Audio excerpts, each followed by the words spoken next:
Pandemiyle beraber ne yazık ki sosyalleşmemiz son 2 yıldır fazlasıyla baltalandı ve bizler her zamankinden fazla internette vakit geçirir olduk. Uzun süreler internet ve sosyal medyada vakit geçirmenin fiziksel ve ruhsal sağlığa olumsuz etkileri üzerine çok sayıda bilimsel çalışma var. İnternet ya da telefon bağımlısı haline gelmeye başladığınızda gitgide bunlara ayırdığınız süre artmaya başlıyor. Her geçen gün bunlarda biraz daha fazla vakit geçirmeye başlıyorsunuz.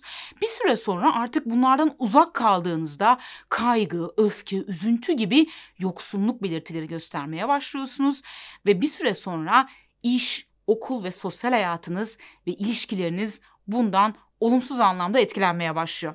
Yok canım benimkisi o kadar değil mi diyorsunuz? Bilmem. Gelin bir test edelim. Dr. Kimberly Young tarafından geliştirilen ve Türkiye'de geçerlilik güvenirlik çalışması 2008 yılında Özlem Çakırbalta ve Mehmet Barış Horzum tarafından yapılan internet bağımlılığı testini uygulayacağız.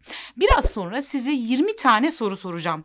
Her bir soru için kendinize bir puan vermenizi isteyeceğim. Bu soruları cevaplarken lütfen interneti iş ya da okul dışında kullandığınız zamanları düşünerek cevap verin. Yani iş için ya da okul için kullandığınız internet sayılmıyor.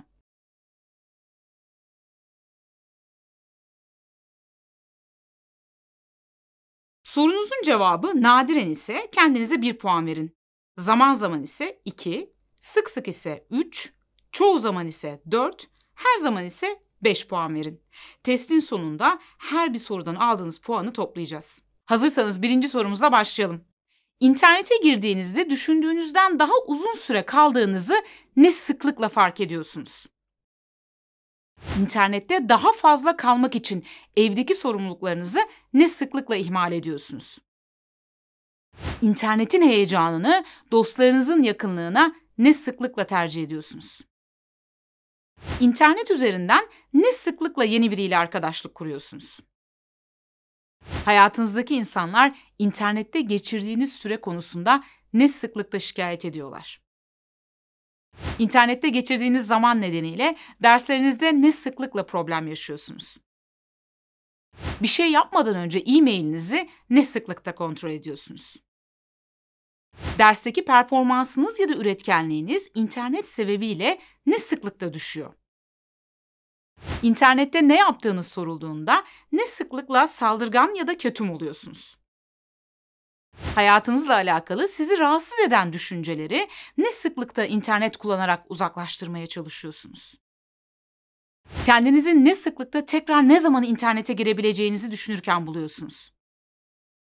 İnternetin olmadığı bir hayatın boş, keyifsiz ve sıkıcı olabileceğini ne sıklıkta düşünüyorsunuz? İnternetteyken meşgul edildiğinizde ne sıklıkla bağırıyor, sinirleniyor ya da öfkeleniyorsunuz? Geç vakitlere kadar internette olduğunuz için ne sıklıkta uykusuz kalıyorsunuz? İnternette olmadığınızda internete ne zaman geri döneceğinizi ya da internette olduğunuzu ne sıklıkla hayal ediyorsunuz? İnternetteyken ne sıklıkla kendinizi birkaç dakika daha derken buluyorsunuz? İnternette geçirdiğiniz vakti ne sıklıkla azaltmaya çalışıyor ama başaramıyorsunuz? İnternette ne kadar kaldığınızı saklamaya ne sıklıkta çalışıyorsunuz? Arkadaşlarınızla dışarı gitmek yerine internette kalmayı ne sıklıkta tercih ediyorsunuz? İnternet kullanmadığınız zaman ne sıklıkta depresif, huysuz, kaygılı oluyor ve interneti kullanmaya başladığınızda geçtiğini hissediyorsunuz?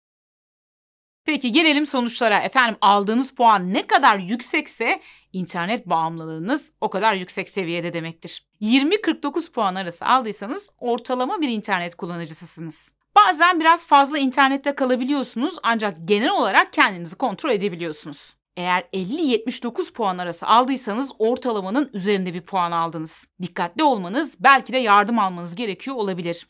İnternetin hayatınız üzerindeki etkilerini biraz daha somut şekilde görmeye çalışın ve gerekirse bir uzmandan yardım alın. 80-100 puan arası aldıysanız ortalamanın oldukça üzerinde bir puan aldınız demektir. Bir internet bağımlısı olabilirsiniz ve internet hayatınızda ciddi problemlere sebebiyet verebilir. Lütfen bununla ilgili bir önlem alın ve gerekirse profesyonel bir destek alın.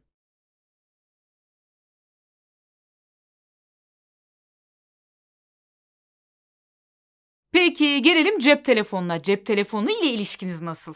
Biraz sonra soracağım sorulara evet ya da hayır diyerek cevap vermenizi istiyorum. Ve soruların sonunda evetlerinizi ve hayırlarınızı sayın. Kaç tane evetiniz, kaç tane hayırınız var? Birinci durum. Uyuduğumda cep telefonum ulaşabileceğim bir yerde durur. Evet mi, hayır mı?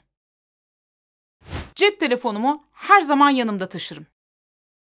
Cep telefonumu sık sık kontrol ederim. Cep telefonumu kullanmaktan günlük işlerime vakit ayıramıyorum. Kendimi kötü hissettiğimde cep telefonumu kullanmak bana iyi gelir. Başkalarıyla yemekte veya sohbette birlikteyken bile sık sık cep telefonumu kullanırım. Cep telefonumu kullanmadığım zamanlarda kendimi kötü hissederim. Evet, bu cümlelerden en az 5 tanesi size uyuyorsa siz de bir cep telefonu bağımlısı olabilirsiniz. Tabii burada aslında sayılar kadar her bir maddenin sıklığı ve şiddeti de çok önemli. Yani belki tek bir maddeye evet dediniz ama o kadar büyük bir yoğunlukta ki hayatınızı ciddi anlamda etkiliyor. O zaman da yine bağımlılıktan söz edebiliriz.